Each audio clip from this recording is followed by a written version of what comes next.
Confesso a ti, Senhor, que fraco eu sou, tão fraco eu sou, mas forte tu és. Eu venho a ti, Senhor, sem nada pra dar, só quero pedir, vem ajuda-me, ó Deus.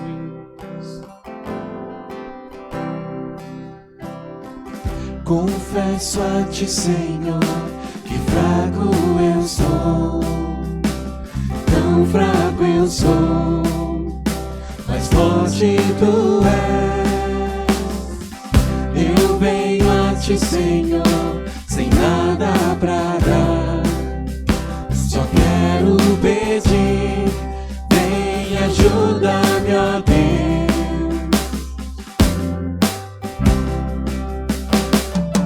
Um coração quebrantado e humilde não rejeita, Senhor. Estenda a mim tua graça e deixe teu amor fluir.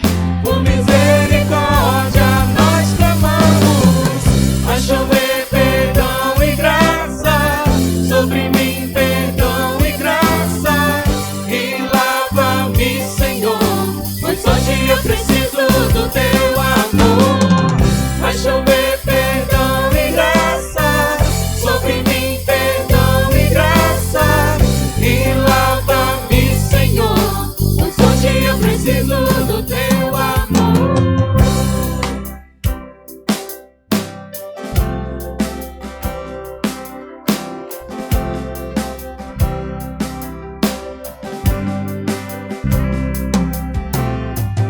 Confesso a ti, Senhor, que fraco eu sou, tão fraco eu sou, mas forte tu és. Eu venho a ti, Senhor, sem nada pra dar, só quero pedir, vem ajuda-me, ó Deus.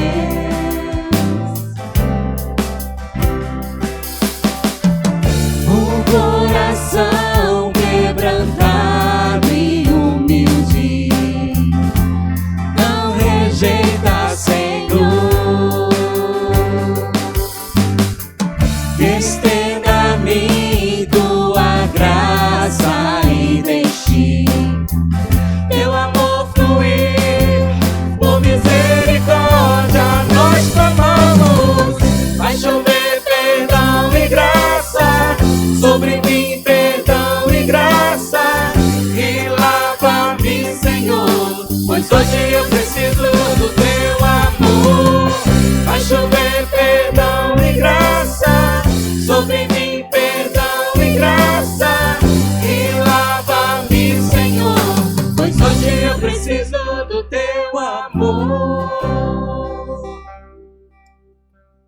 Eu espero que vocês estejam com saudade de mim também, tá bom? Um mês longe, não é? E agora nós temos a oportunidade de trazer vocês aqui. Esta igreja, ela se preocupa com a vida espiritual das crianças. E por isso elas permanecem no culto. Nós entendemos que as crianças precisam ouvir a mensagem do Evangelho. Apareceu a nossa gravura de hoje, não é? Noah, não foi? Eu quero fazer uma pergunta para vocês. Alguém aqui já teve que perdoar alguém?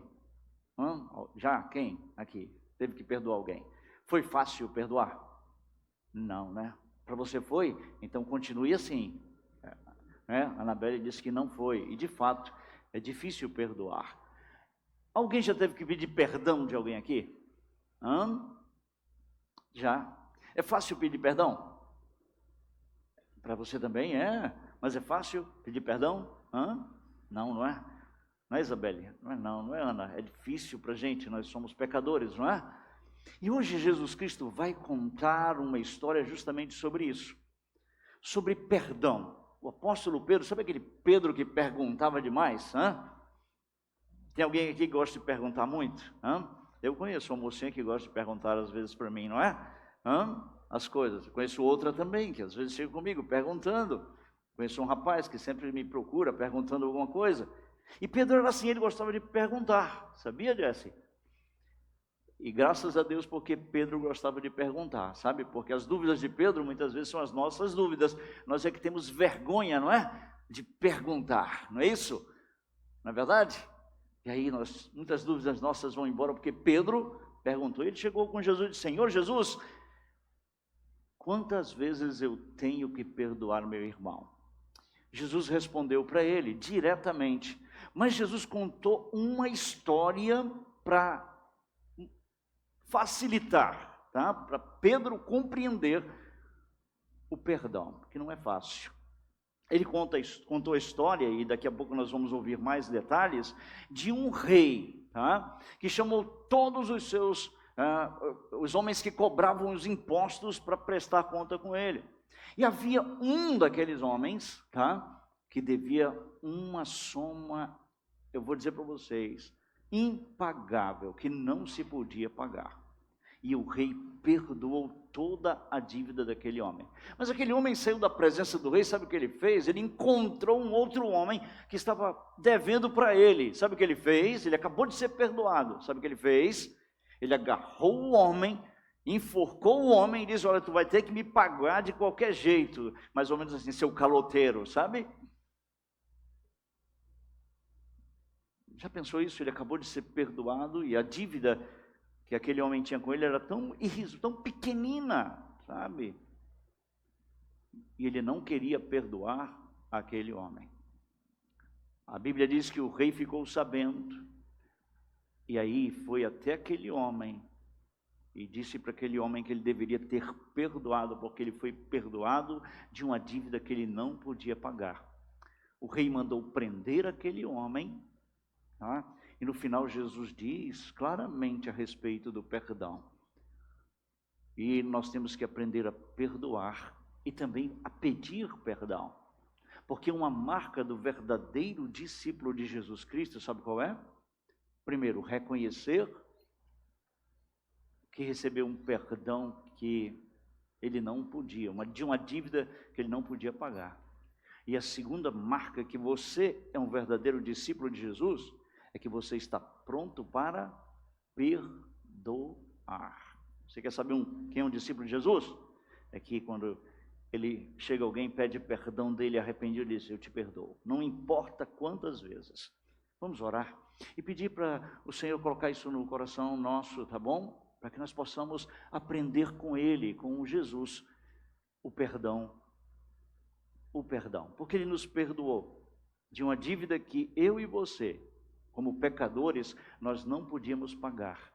E assim nós devemos perdoar aquelas pessoas que nos ofendem, que fazem mal para a gente. Perdoar. Senhor Deus, muito obrigado pelas crianças que aqui estão. Ó Senhor, se entre elas tem crianças que de fato já entregaram a vida para o Teu Filho Jesus Cristo, que isso possa ser demonstrado por um coração pronto a perdoar. Se há crianças aqui que precisam ainda do Teu perdão, que nessa noite elas possam entender que elas têm uma dívida muito grande por causa do seu pecado contigo e precisam receber o Teu perdão. Abre o coração delas, a mente delas e ajuda cada uma delas.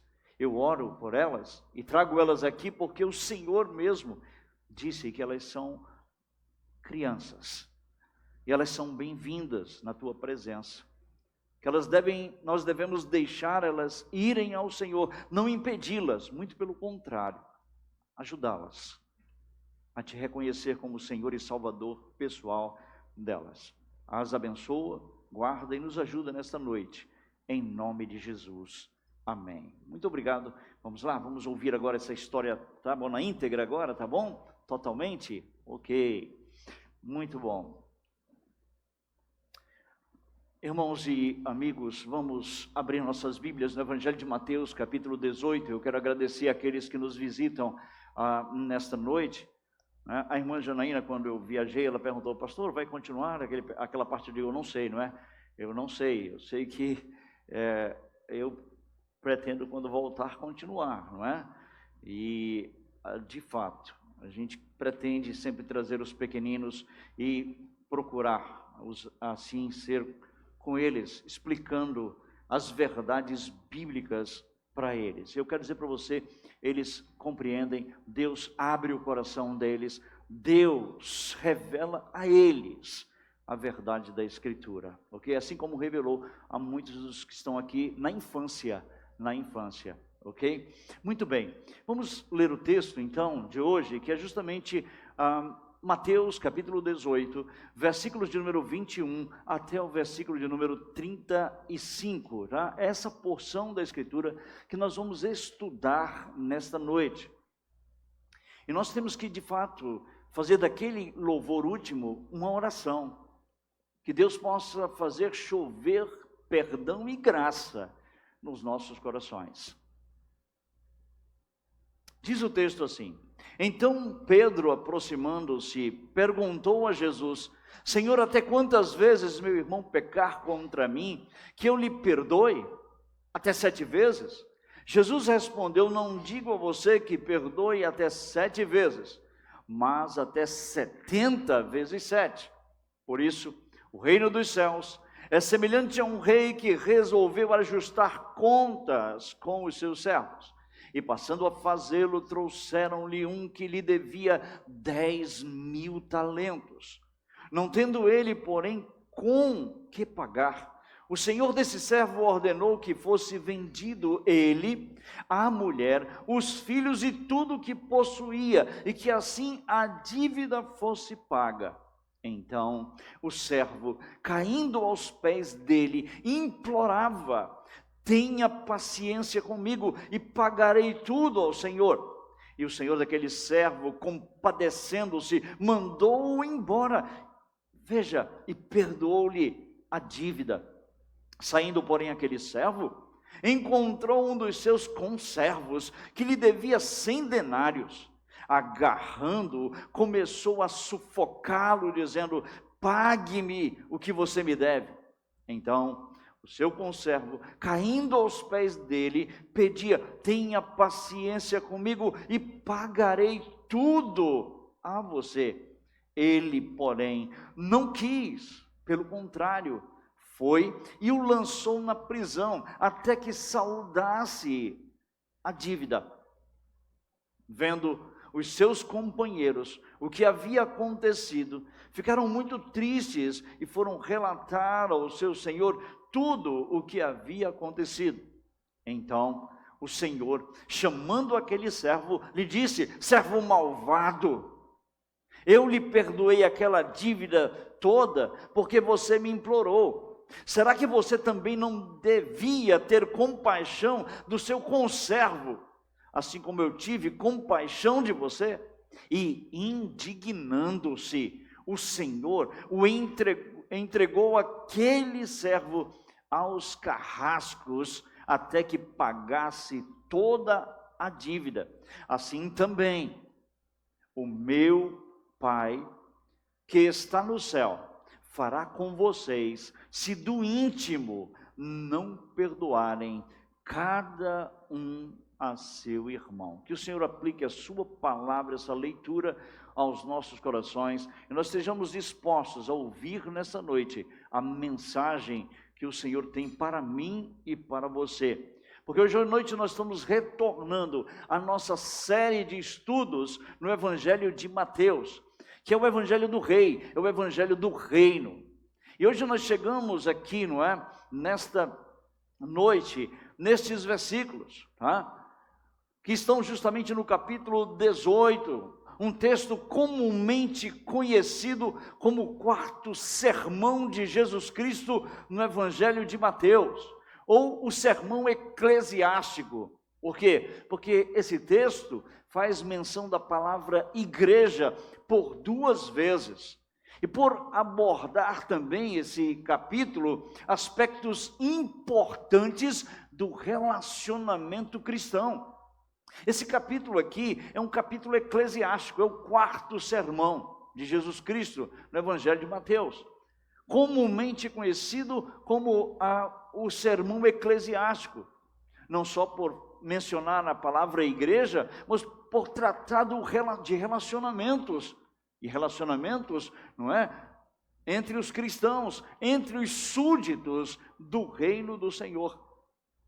No início desse capítulo, meus queridos, capítulo 18, em resposta à pergunta dos discípulos, não é?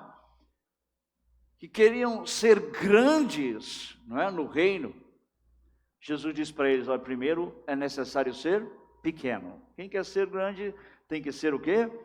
Pequeno. Pequeno, ok? Pequeno. Depois Jesus continuou a ensinar os discípulos sobre o terrível juízo, sobre aquele que fizer tropeçar um dos pequeninos que creem em Jesus Cristo, versículos 6 a 9. E no versículo de número 10 a 14, nós vimos o contínuo ensino de Jesus Cristo, de como aqui os pequeninos, não é, que creem, devem ser vistos na comunidade cristã, versículos 10 até o versículo de número 14. E nesses versículos também nós temos uma das declarações mais curiosas, se não uma das declarações mais intrigantes de Jesus, se assim eu posso dizer, que os anjos deles, não é isso, os veem. E nós já explicamos nós já estudamos isso aqui. Também nós somos instruídos que cada membro da igreja, em particular os líderes, devem buscar os que tropeçam, os que se desgarram do rebanho, da comunidade cristã, versículos 12 a 14. E o pastor mencionado aqui é Jesus Cristo. Jesus Cristo. Ok? Versículos aqui que nos instrui de como nós devemos agir com aqueles que tropeçam, pecando contra nós e que se desviam do caminho, versículos 15 até o 20. Quando Jesus trata nesse relacionamento cristão, foi nosso último estudo, você lembra? Que ficou bem claro, não é? As instruções de como nós devemos agir com aqueles que tropeçam, pecando contra nós, se desviando do caminho. E Jesus então, ele mostra como tratar o irmão que peca, que ofendeu outro irmão e então se desviou, se desviou do caminho. E hoje nós chegamos aos últimos versículos do capítulo 18, não é? Esse capítulo tão importante do relacionamento cristão, do relacionamento do reino. Eu pedi para ser feita a leitura no capítulo 4, porque Paulo trata muito de relacionamento nas suas cartas, do relacionamento cristão. E aquela leitura que foi feita pela nossa irmã Neymar ali, deixa bem claro que Paulo entendeu plenamente o ensino de Jesus Cristo no capítulo de número 18 do Evangelho de Mateus, meus irmãos. E nessa passagem nós encontramos um preciosíssimo ensino de Jesus sobre o perdão, em resposta a uma pergunta de Pedro. E Jesus então, ele dá um princípio muito importante, eu digo importantíssimo, e em resposta a uma pergunta de Pedro, ok?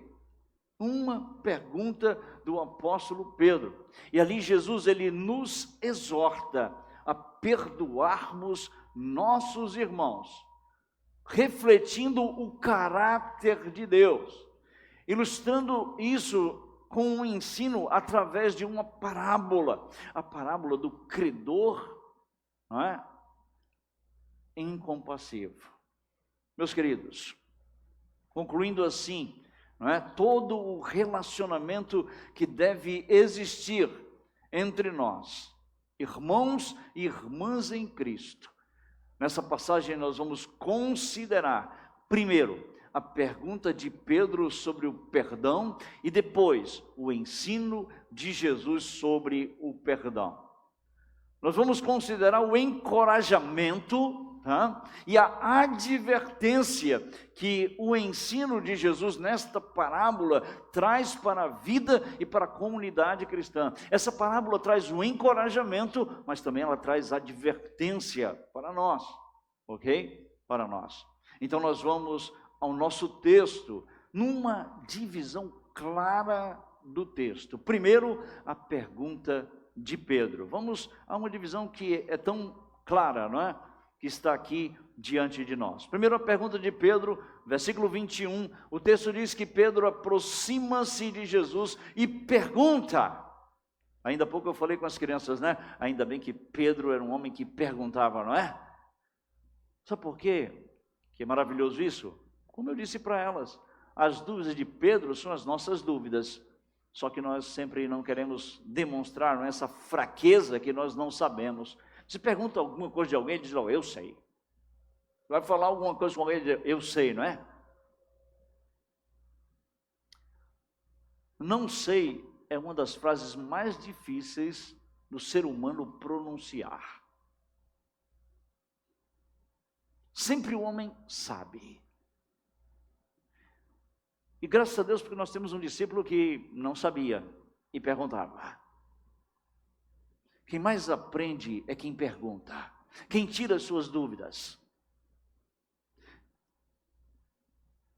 Não para críticas, mas para encontrar respostas para a sua vida na Bíblia. Jesus já havia enfatizado, irmãos, irmãs e amigos, a importância de perdoar os outros nesse evangelho. A oração dominical, Jesus enfatizou isso. No Sermão do Monte, Jesus enfatiza isso. Ele já vinha tratando da importância de perdoar os outros. E os versículos do nosso estudo estão intimamente ligados com o texto anterior, versículos 15 a 18. Há um paralelo entre o texto que nós vamos estudar com o texto anterior. Veja o paralelo, veja, se seu irmão pecar contra você, versículo 15, olha para o versículo 15. Se o seu irmão pecar contra você, e o versículo 21, e meu irmão pecar contra mim. Há uma conexão íntima, há um relacionamento, esses dois textos estão entrelaçados, demonstrando aqui no versículo 15, se seu irmão pecar contra você e meu irmão pecar contra mim, demonstrando essa estreita relação da pergunta de Pedro com o ensino anterior. Pedro ouve o ensino e logo vem uma pergunta, não é? Ele ouviu o ensino e ele quer tirar uma dúvida. Senhor, o Senhor disse, se o meu irmão pecar contra mim? E então ele faz uma pergunta. Ele aproxima-se de Jesus. Senhor, até quantas vezes meu irmão pecar contra mim e que eu lhe perdoe? Até 7 vezes? A pergunta é direta, ok? A passagem anterior, irmãos, nos remete a 2 resultados, tá? Versículos 15 até o versículo 20, 2 resultados. Primeiro, se o irmão não se arrepender, mas se esse irmão se manter obstinado, ok? Obstinado. Isso pode culminar na exclusão do infrator da comunidade. É interessante, eu estava ouvindo uma ilustração sobre esse texto de um pastor. Ele disse que o perdão é um desfibrilador de Deus. Desfibrilador, isso, não, você sabe muito bem, né? Tem 3 oportunidades aqui, né? Daí o morto, a pessoa que está, não é? para tornar, não torna. Vai a segunda vez, não torna. Se ele não tornar a terceira vez, manda ele embora, ele tem que ser tirado. Me chamou muito a atenção essa ilustração que ele trouxe, não é? Que ele trouxe sobre isso aqui. Mas, meus irmãos, por outro lado, se o irmão se arrepender, ele deve ser perdoado. O ensino é claro: ganhastes o teu irmão. Se ele não se arrepende, o caminho é a exclusão. Se ele se arrepende, considera, pede perdão, o texto diz anterior: ganhastes a teu irmão. No entanto, uma questão se levantou na mente de Pedro: e se esse irmão continuar pecando contra mim, Senhor? Essa é a pergunta. A pergunta está ligada com o texto anterior. Jesus dá duas opções: se arrepender, ganhaste teu irmão. Aí Pedro diz: espera aí, e se ele continuar pecando, o que eu faço? Como eu devo agir? Se ele pecar reiteradamente contra mim, o que eu devo fazer? Essa é a pergunta de Pedro. Até quantas vezes o meu irmão pecar contra mim, que eu lhe perdoe, Senhor? Pedro está dizendo: Senhor, qual é o limite que eu devo tolerar para que eu perdoe? Essa é a pergunta de Pedro, irmãos e amigos. Mais uma vez, uma das coisas que eu gosto de Pedro, que ele faz perguntas. Talvez você tenha essa dúvida hoje, não é? Até quantas vezes, Senhor, eu tenho que perdoar esse meu marido que me arranha todo dia, não é? Está me enchendo de arranhões aí. E vice-versa, tá? Esse colega de trabalho que me importuna todo dia. Esse irmão da igreja que vive falando mal de mim nos quatro cantos. Até quantas vezes, Senhor, eu tenho que perdoar ele? Pedro não somente pergunta, mas ele sugere, sabe o quê? Uma resposta. Ele não só pergunta, ele logo vem com uma resposta pronta, não é? Até 7. Pedro disse: abafei, abafei. Ele usa o número da perfeição. Ele pensa ter encurralado Jesus Cristo. Sabe por quê? Porque os mestres da lei ensinavam que se o irmão pecasse contra você, você deveria perdoá-lo até 3 vezes. Aí Pedro disse assim: ó, bem, se a minha justiça, ligue tudo aqui, tá bom? Lembra lá Jesus ensinando no Sermão do Monte? Se a justiça de vocês não exceder a dos escribas e fariseus. Aí Pedro diz: espera aí, a minha justiça tem que exceder a deles. Então eles dizem 3, Senhor, 7. 7. Esperto esse Pedro, não é? Se você não liga essas coisas, você perde o texto.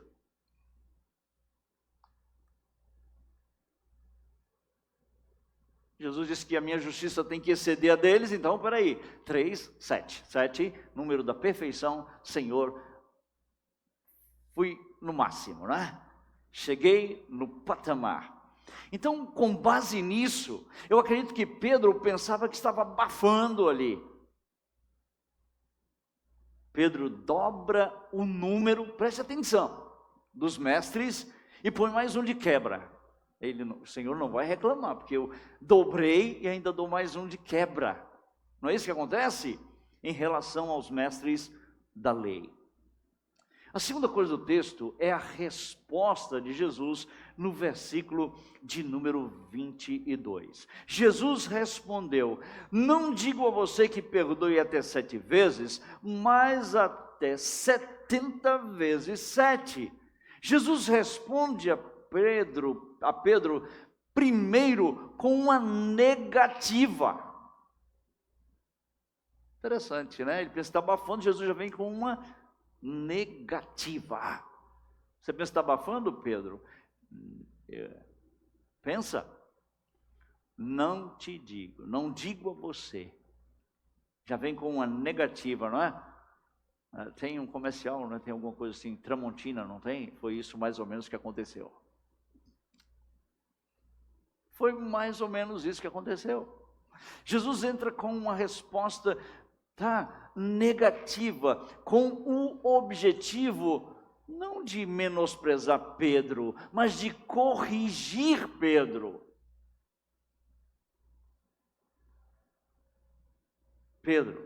Jesus diz a Pedro que a longanimidade, a paciência dele é deficiente e é insuficiente. Pedro, a tua longanimidade é, sinceramente, deficiente e é insuficiente. Por mais que tu tentou dobrar e colocar mais um de quebra, é deficiente, Pedro. É insuficiente. Veja que Jesus, em sua resposta, usa a expressão 70 vezes 7. Jesus pega o número da perfeição, multiplica pelo número da plenitude, que é 10,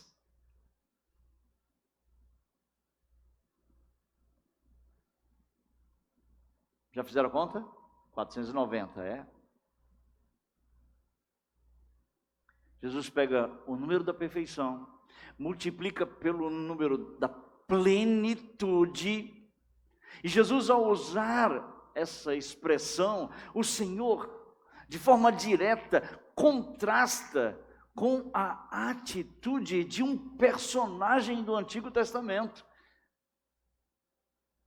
Quando Jesus usa essa expressão, preste atenção aqui, não, Pedro, não digo a você que perdoe até 7 vezes, mas até 70 vezes 7. E ao usar essa expressão, o Senhor Jesus, de forma direta, ele contrasta com a atitude de Lameque. Você lembra de Lameque na Bíblia?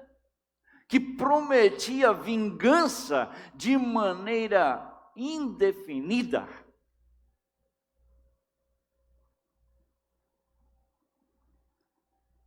Jesus ensina que devemos perdoar os nossos irmãos, se eles vierem a nós arrependidos de forma indefinida. Lucas esclarece mais sobre isso. Abra sua Bíblia no Evangelho de Lucas, capítulo 17, por favor.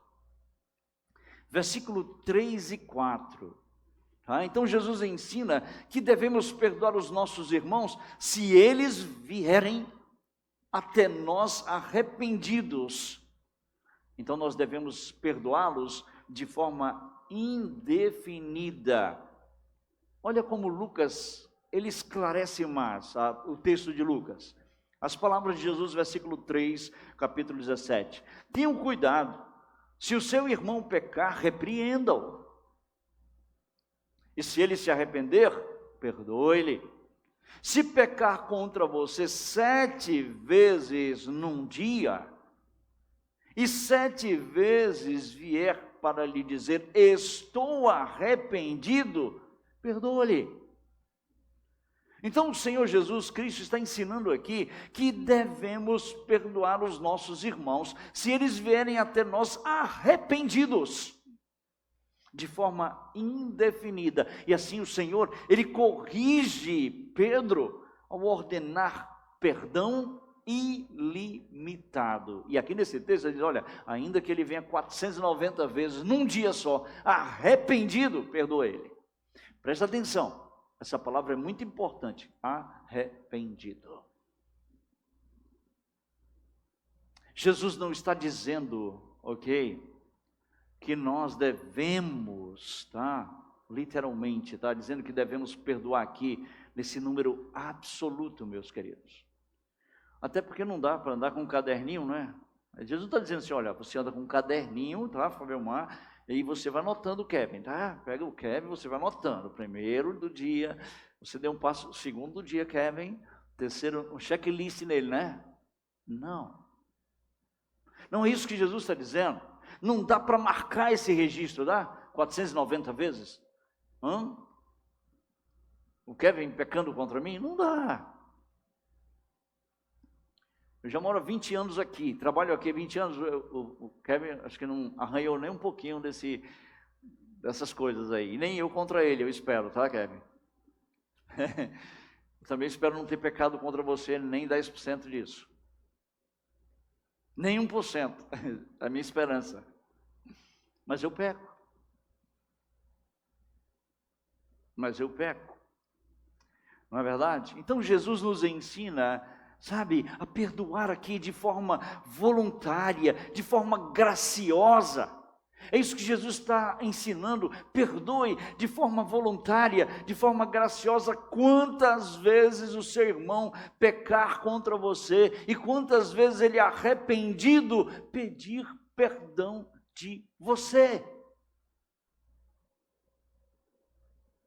De você. Perdão de você. Qual a sua atitude? Perdoar. Por isso que nós precisamos de quê? Perdão e graça. Como nós precisamos de perdão e de graça. E perdoar não é fácil. E pedir perdão também não é fácil. É ou não é? Seja sincero.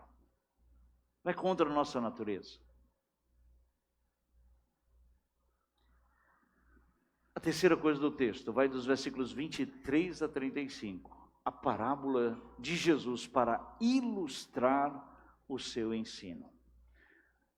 Ele já respondeu a Pedro. Mas ele conta aqui uma parábola para ilustrar o que ele acabara de ensinar a Pedro. Jesus não respondeu a Pedro somente diretamente. Jesus, ele entendeu ser necessário o ensino sobre o perdão com uma parábola, com uma história.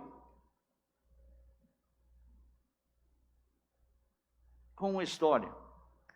E o Senhor, Jesus conhecia muito bem o poder das parábolas, não é?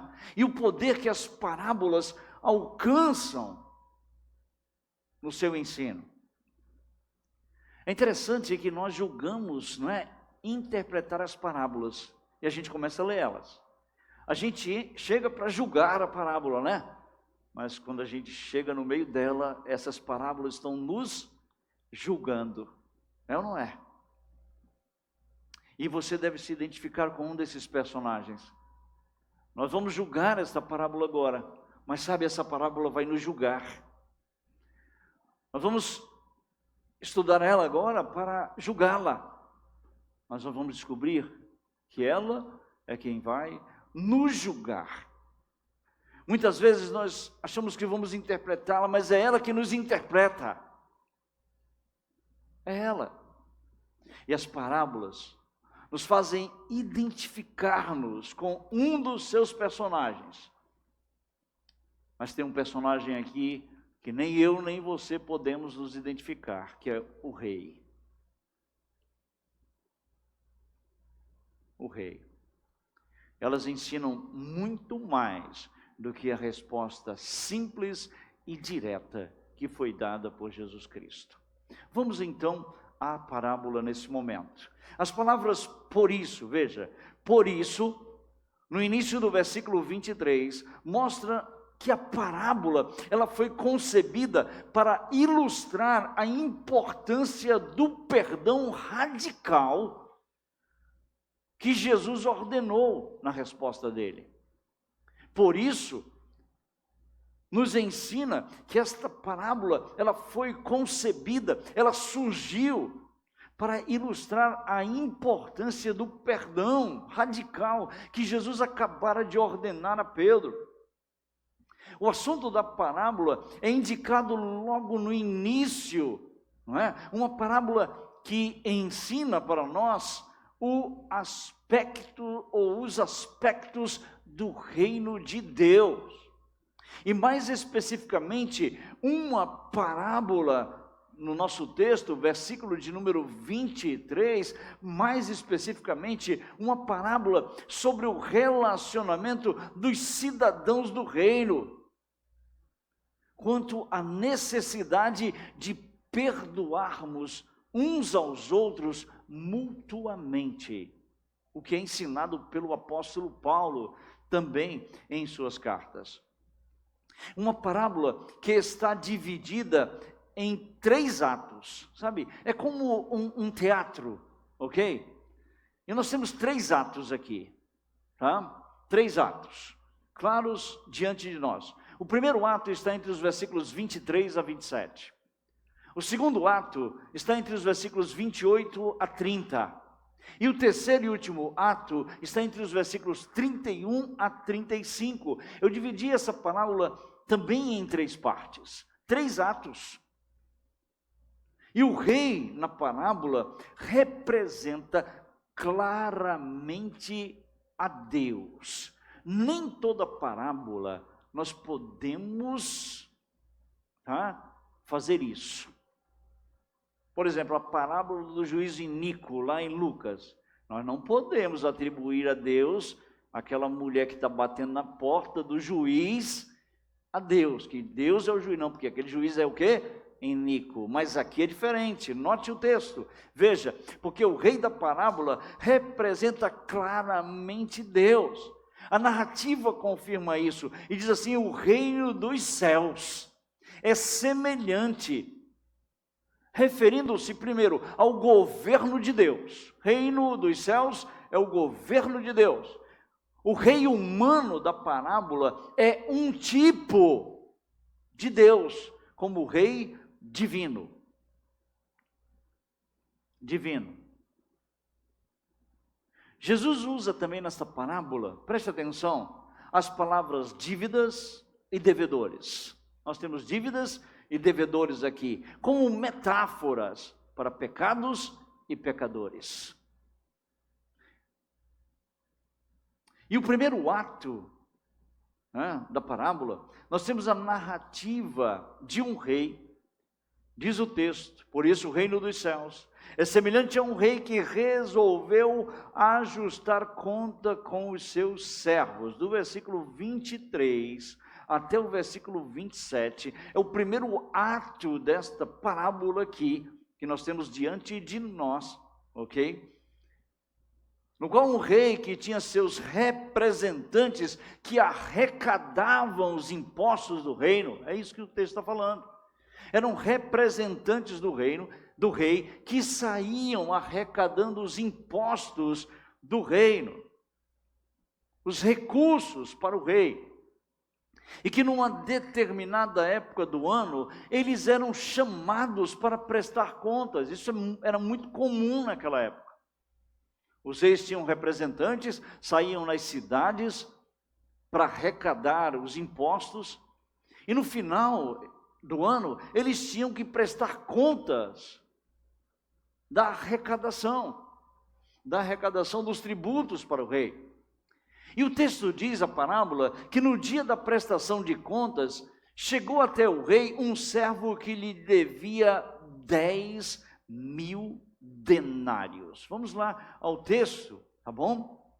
Veja o que diz o texto, versículo de número 24, e passando a fazê-lo, trouxeram-lhe um que lhe devia 10.000 talentos.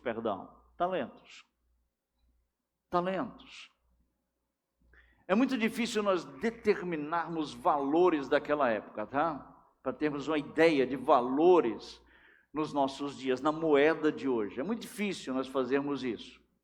Mas para que nós tenhamos uma dimensão da dívida e não de valores, tá? Porque eu não posso fazer esse câmbio, não tem como, tá? Mas nós podemos ter uma dimensão da dívida aqui daquele servo. Eu vou fazer referência a um trabalhador judeu que trabalhava no campo, um trabalhador comum, um assalariado. É como se fosse alguém no Brasil que ganhava salário mínimo, tá bom? Um assalariado, um trabalhador comum, alguém que trabalhasse no campo, ok? No campo. Eu quero lembrar a você, tá, que um talento de prata correspondia a 1 ano de trabalho. Um talento de prata correspondia a 1 ano de trabalho. Se ele devia 10.000 talentos, ele tinha uma dívida que ele tinha que trabalhar 10.000 anos. Se tiver algum matemático aí, me corrija, tá bom? Se eu estiver errado. Na minha conta. Então esse homem tinha uma dívida.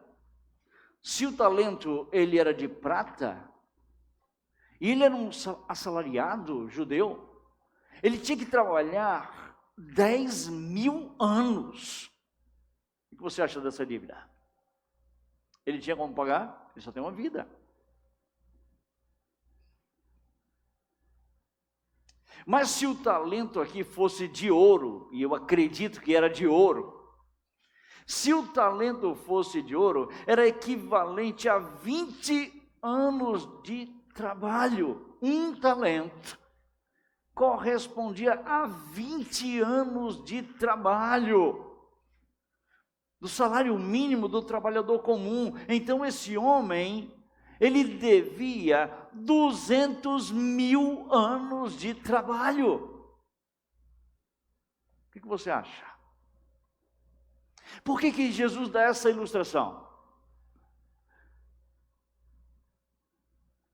Um valor, porque ele quer dizer que esse é um valor impagável. É uma dívida que aquele homem não podia pagar. O valor era tanto que a venda da vida da esposa, a venda dos filhos dele e ainda dos seus bens, ele podia vender tudo e ainda não quitava a dívida dele. Porque eram 200.000 anos de trabalho, caso fosse o talento de ouro. E eu acredito que o talento era de ouro. Tudo isso para nos mostrar um valor impagável. E o texto mostra a total incapacidade do homem de pagar a dívida. Para nos mostrar que ele estava em total falência e para mostrar que o homem natural está em total falência diante de Deus também, que é o rei. Veja o texto. Não tendo ele, porém, com que pagar, ele tinha que trabalhar 200.000 anos.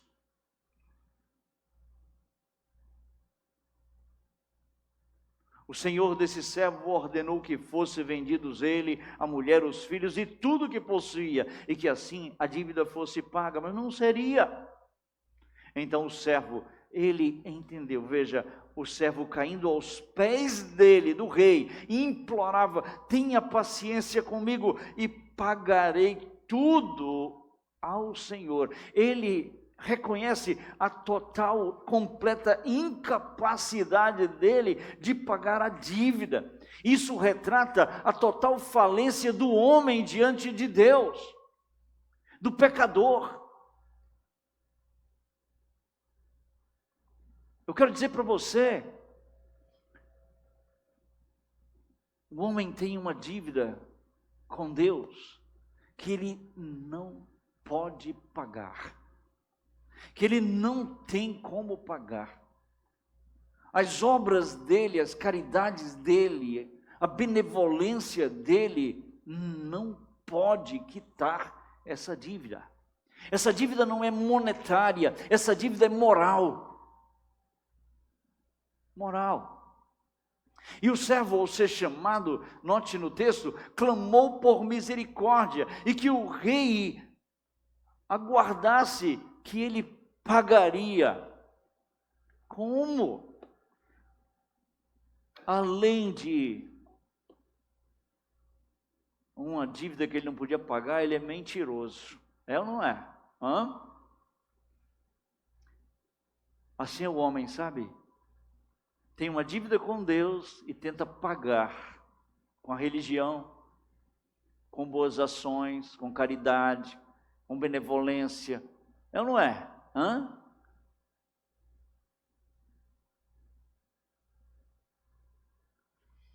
Com boas obras. Não é assim?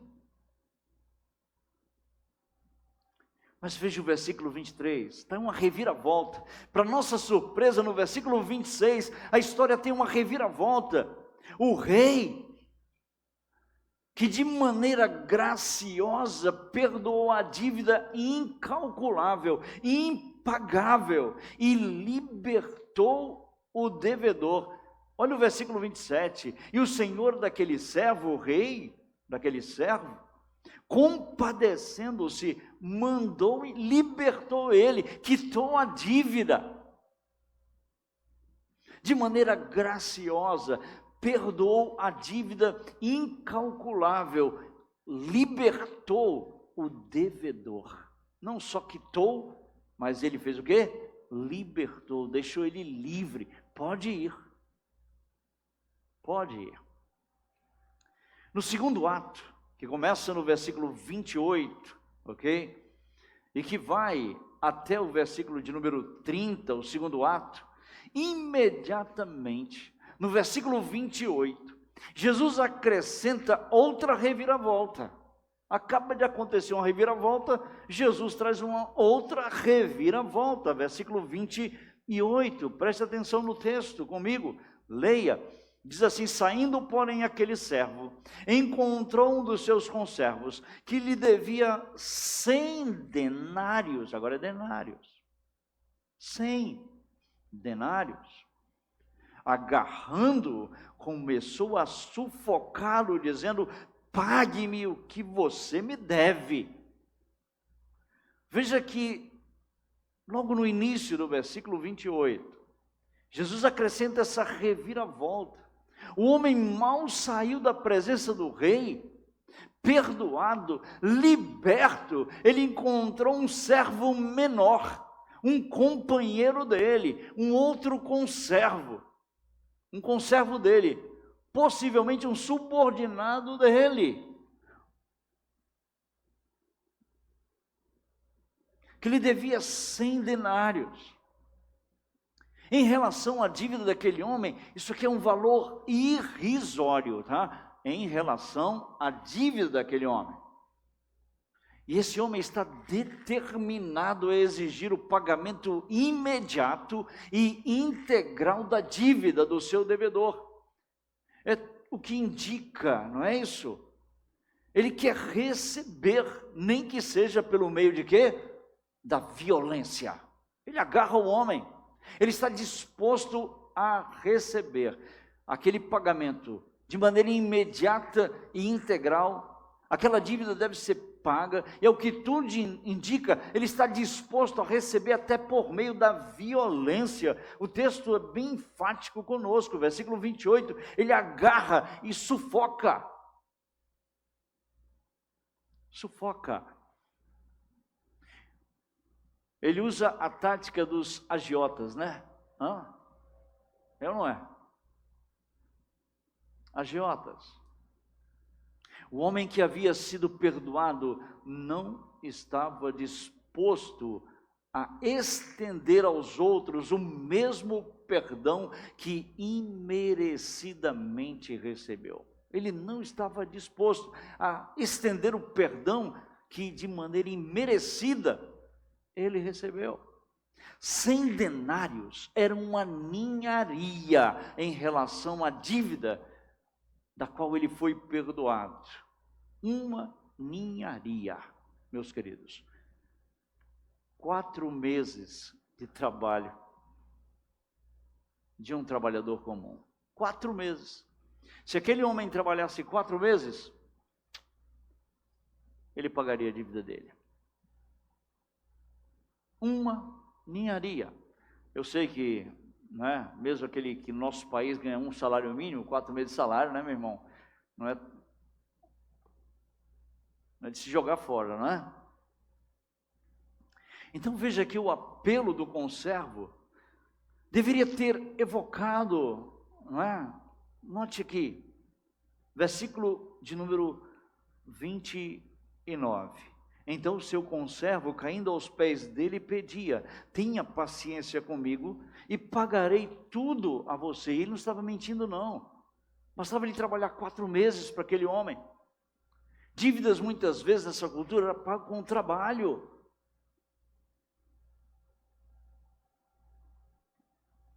E o pedido daquele homem deveria ter despertado os apelos desse conservo, não é isso? Deveria ter evocado as petições dele mesmo diante do rei. Os apelos são idênticos. No entanto, esse homem, ele poderia pagar a sua dívida. A sua promessa é muito mais realista e modesta nesse momento. Mas o homem cruelmente recusou-se a perdoar, ou a expressar qualquer paciência. Em vez disso, sabe o que ele fez? Lançou aquele conservo onde? Na prisão. Veja versículo 30, ele porém não quis, pelo contrário, foi e o lançou na prisão, até que saudasse a vida. A dívida.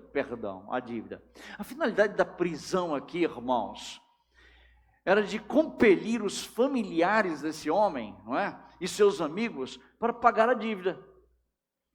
Ele manda prender porque ele quer receber o dinheiro. E o meio que ele pode receber o dinheiro dele é prendendo, compelindo os amigos familiares a pagarem a dívida, para que o homem fosse liberto, resgatando aquele homem da prisão. Mas caso os amigos e familiares falhassem em resgatar, o conservo poderia ser vendido como um escravo para pagar a dívida. O fato que eu quero pedir sua atenção aqui, a pergunta é essa: alguém preso, encarcerado, pode pagar uma dívida? Não tem como pagar a dívida. Terceiro ato, versículo de número 31. Vendo os seus companheiros, os outros conservos, os outros cobradores de impostos que arrecadavam os impostos do rei, o que havia acontecido. O terceiro ato tem o seu início no versículo 31. Porque a atitude daquele servo não havia passado desapercebido dos outros conservos. Eles viram o que havia ocorrido, sabiam o que havia sido perdoado. Eles sabiam que aquele homem tinha sido perdoado de uma dívida que ele não poderia nunca pagar, de um valor impagável. E os companheiros foram tomados, sabe de quê? De tristeza, se compadeceram. Diz o texto: vendo os seus companheiros o que havia acontecido, ficaram muito tristes, foram tomados de tristeza, e cheios de tristezas foram até o rei, e narraram ao rei o ocorrido, e foram relatar ao seu senhor tudo o que havia acontecido. E o rei, ao tomar conhecimento, o rei mandou chamar aquele servo,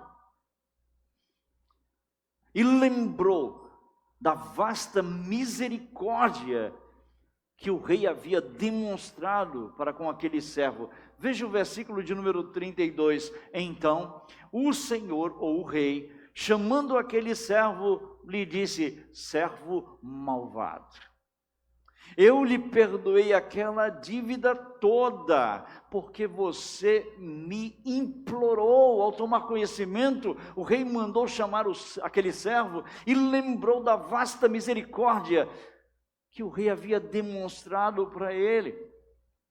E em seguida, o rei faz uma pergunta ao servo, que a resposta é retórica. Só tem uma resposta, e é lógica aqui. Versículo 33, será que você, uma vez que foi perdoado da dívida que você não podia pagar, será que você também não devia ter, assim como eu me compadeci de você, você não deveria ter se compadecido do seu conservo? Assim como eu tive compaixão de você? É retórico. Ele só podia dizer sim, eu devia. Mas não foi o que ele fez. Ele queria até no braço receber a dívida.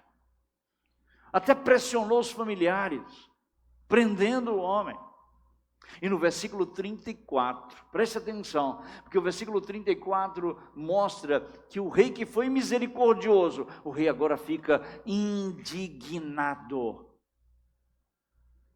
Mostra que o rei indignado respondeu com um ato de justiça. 34, e indignando-se. Preste atenção, o Deus que é misericordioso, ele também se irá quando ele vê injustiça. Ele fica indignado com a injustiça. Você pode não ficar. E nós corremos um risco muito grande no nosso país da injustiça acontecer em nós. Mas Deus não. Mas o versículo 34 mostra para nós que o rei, indignando-se o Senhor, entregou aquele servo aos carrascos até que lhe pagasse toda a dívida. O versículo 34 mostra a indignação do rei, e ele responde com um ato de justiça. Uma vez que o servo se recusou tratar os outros com misericórdia, como ele havia sido tratado pelo rei, o rei o tratou sem misericórdia, como ele tratou o conservo dele. O rei sentencia aquele homem à prisão, ok? E a mesma prisão que ele havia mandado o seu conservo, mas com agravantes. Presta atenção no texto. O homem definharia ali, porque a sua dívida era o quê? Impagável. Ainda que alguém tentasse, não dava. Ainda que os familiares se reunissem, os amigos se reunissem. Eu li um artigo que diz que essa dívida, não é, representava 10% de toda a arrecadação de Israel naquela época. Era grande. Mas o fato do texto é que o rei sentencia à prisão da mesma prisão que ele havia mandado o seu conservo, mas com agravantes. O homem definharia ali, veja, entregou aquele servo aos carrascos até que ele pagasse toda a dívida. Ele vai definhar ali, o agravante é esse. E mais ainda, pesquisando essa palavra, o grego diz assim, olha, indignando-se, o rei entregou aquele servo aos atormentadores. Pesado, não é? Verdugos no grego, que é atormentadores. Vai definhar ali e vai ser atormentado para sempre. Até que a dívida, né, as torturas são intermináveis. Vai definhar e as torturas que ele vai receber são intermináveis. Meus queridos, essas torturas aqui retratam claramente o tormento consciente e eterno, resultado da ira de Deus sobre uma pessoa. O texto que nós temos aqui diante de nós, versículo 34, essas torturas retratam claramente o tormento consciente, eterno, resultado da ira divina, que a Bíblia é bem claro quanto a isso. Tem até uma história, não é, uma parábola sobre isso na Bíblia, várias aliás. E a passagem termina, versículo de número 35, Jesus explicando claramente a principal lição da parábola, versículo 35, assim também, presta atenção, olha como o rei é Deus na parábola, da mesma forma vai acontecer com você, assim também o meu Pai que está nos céus, fará com vocês, se vocês agirem como este servo. Fará com vocês se do íntimo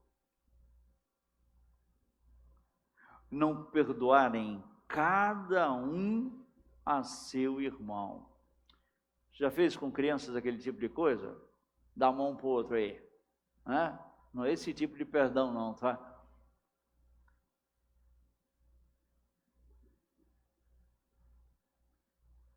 O perdão sincero, o perdão completo, é isso que ele está falando. Ao nosso próximo, ao nosso irmão ou irmã espiritual, é necessário para receber o perdão divino. E eu quero deixar claro aqui, que perdoar aos outros não faz nada para nós alcançarmos a salvação ou o perdão de Deus. A salvação não é por obras, tá? Mas a disposição sincera de perdoar é uma marca do verdadeiro discípulo. Não salva, mas aponta, mostra, identifica quem é salvo.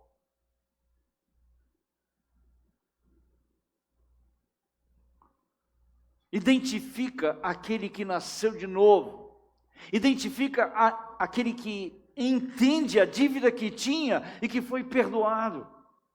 O perdão verdadeiro, genuíno, sincero, essa disposição de perdoar é uma marca do verdadeiro crente, daquele que nasceu de novo, daquele que entende que possui uma dívida e recebeu um perdão imerecido de Deus, por meio de Jesus Cristo. A misericórdia e o perdão aos outros são evidências importantes do caráter, do comportamento, que vão servir de testemunho essencial no dia do julgamento, lá no dia do juízo,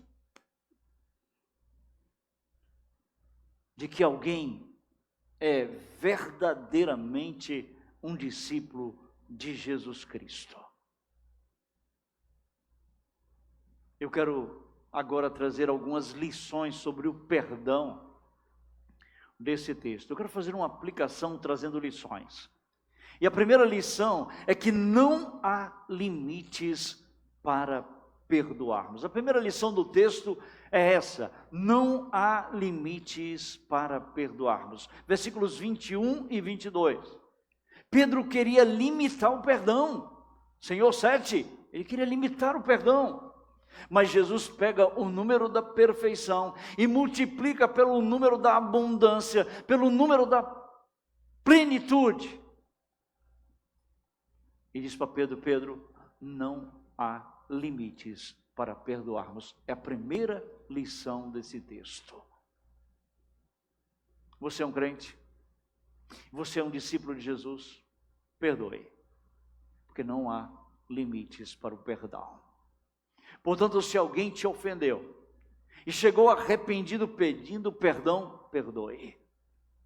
Perdoe. A segunda lição é que o perdão de Deus é infinito.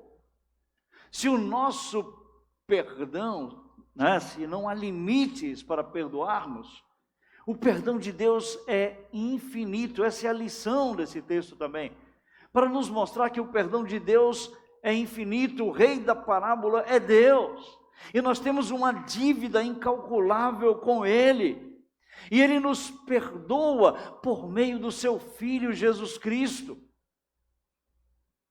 Portanto, o texto ensina que o perdão de Deus é infinito. Meu irmão, minha irmã, você que está me ouvindo, é infinito. Infinito. Nós temos uma dívida incalculável. Você tem uma dívida. Você que ainda não recebeu Jesus como seu Salvador, você tem uma dívida incalculável com Deus. E Ele está hoje pronto para te perdoar por meio do seu Filho. Sabe por quê? Porque o perdão de Deus é infinito. Você tem uma dívida com Deus. Você ofendeu o Deus eterno. Você vive ofendendo o Deus eterno.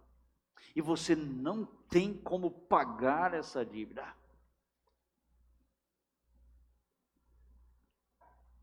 Não é preciso muito esforço para nós entendermos o que Jesus está dizendo nessa parábola. Jesus está dizendo e falando a respeito da nossa redenção.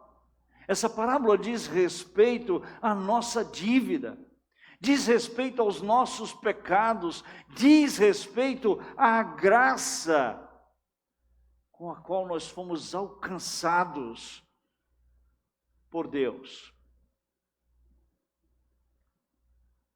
E Cristo, e somente Cristo, pode perdoar a sua dívida, por ser Ele Deus, porque só Deus pode perdoar a sua dívida.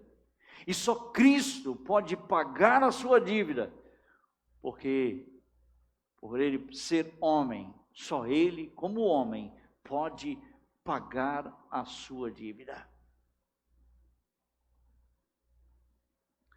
Terceira lição é que aquele que é perdoado deve agir de acordo com o perdão que recebeu.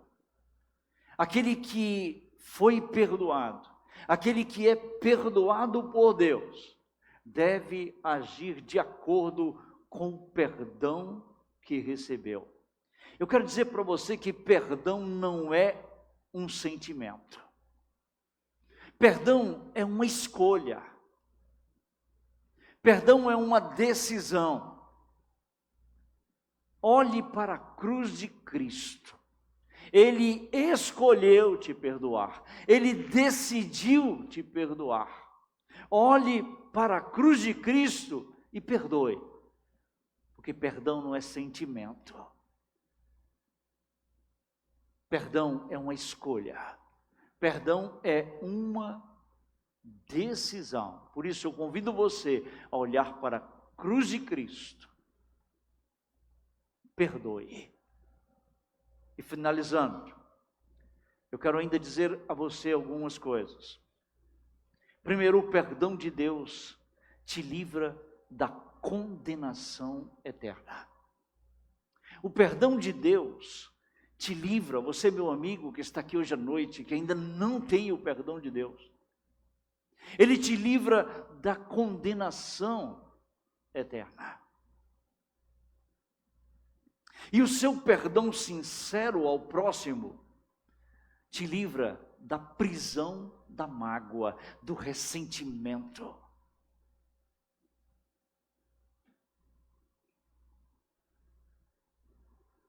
Perdão não salva, mas é a marca daquele que recebeu o perdão de Deus. E se você não consegue perdoar, é sinal que você não entendeu o tamanho do perdão que você recebeu.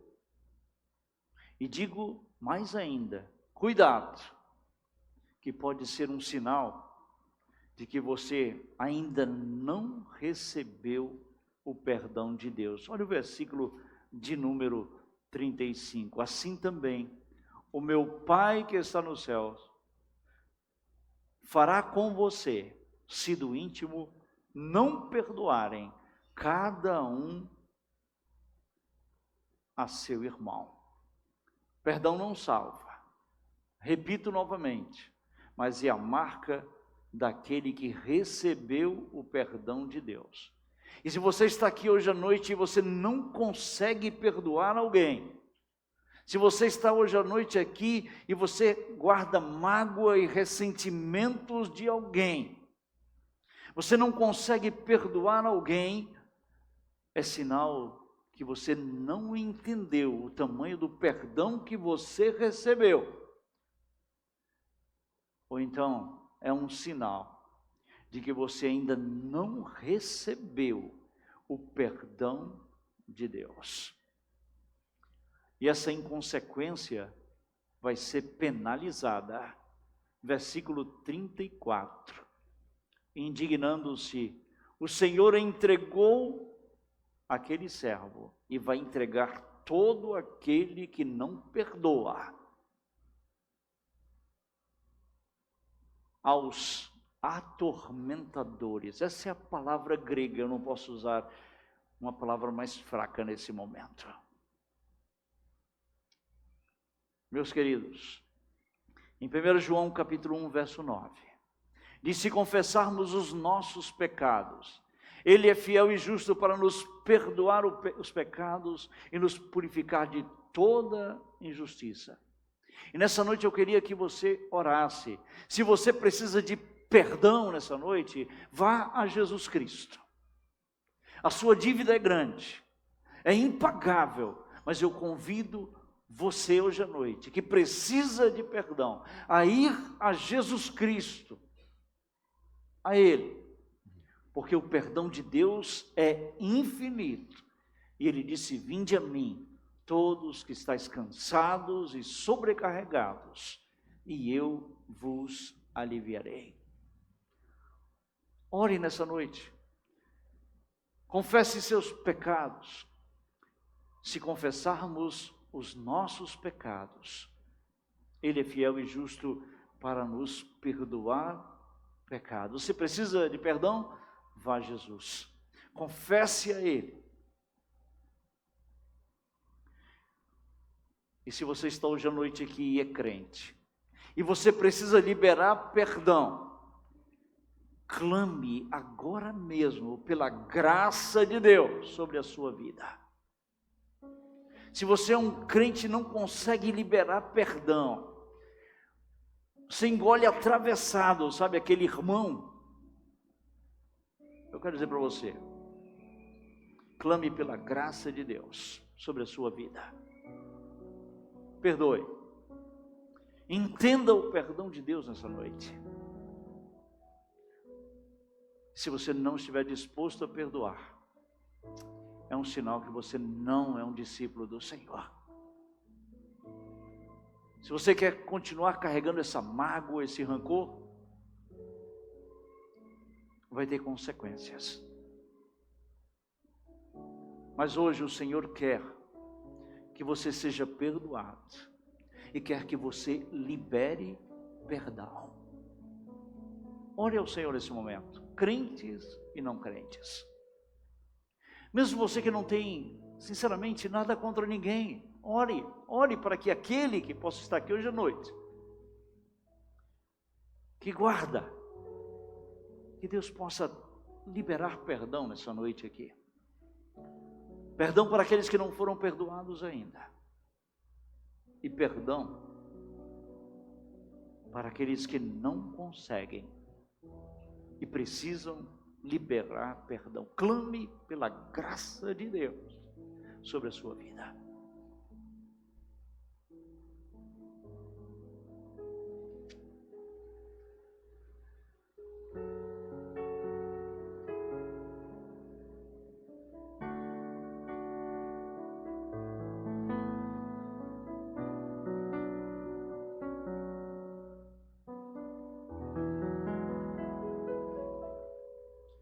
Recebi um novo coração do Pai, coração regenerado, coração transformado, coração que é inspirado por Jesus. Como fruto deste novo coração, eu declaro a paz de Cristo, te abençoo, meu irmão. Preciosa é a nossa comunhão. Somos corpo, e assim bem ajustado, totalmente ligado, unido, vivendo em amor, uma família. sem qualquer falsidade, vivendo a verdade, expressando a glória do Senhor. Uma família vivendo um compromisso do grande amor de Cristo. Eu preciso de ti, querido irmão, precioso és para mim, querido irmão.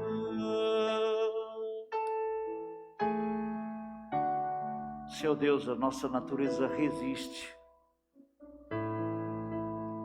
Somos pecadores, Senhor Deus, e tanto pedir quanto liberar perdão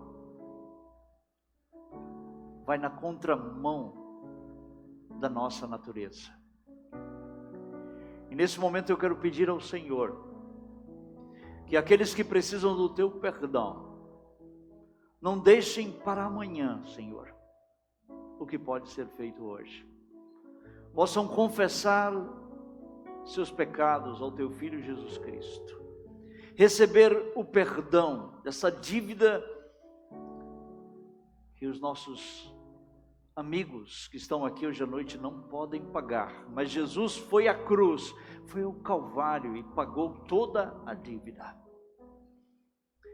E também quero orar, Senhor, por aqueles que já foram perdoados, para que nessa noite tomem uma atitude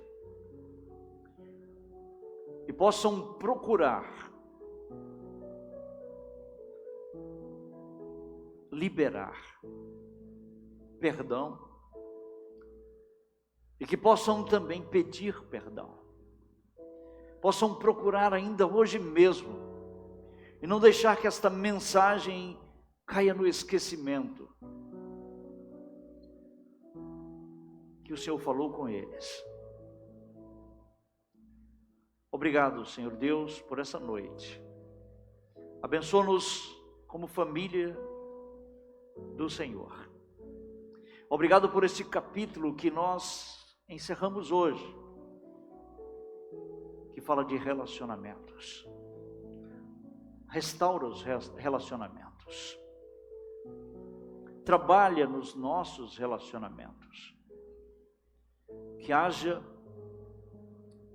liberar perdão. Que haja consideração para com aquele que nos perdoou. E sejamos imitadores, Deus, como filhos amados. Abençoa a tua igreja. Abençoa cada amigo que entrou por essas portas. E não saiamos daqui sem tomar uma decisão hoje à noite. Muito obrigado, Senhor, pela tua palavra. Nos perdoa, Senhor. Em nome de Jesus. Amém. Uma boa noite a todos, uma boa semana.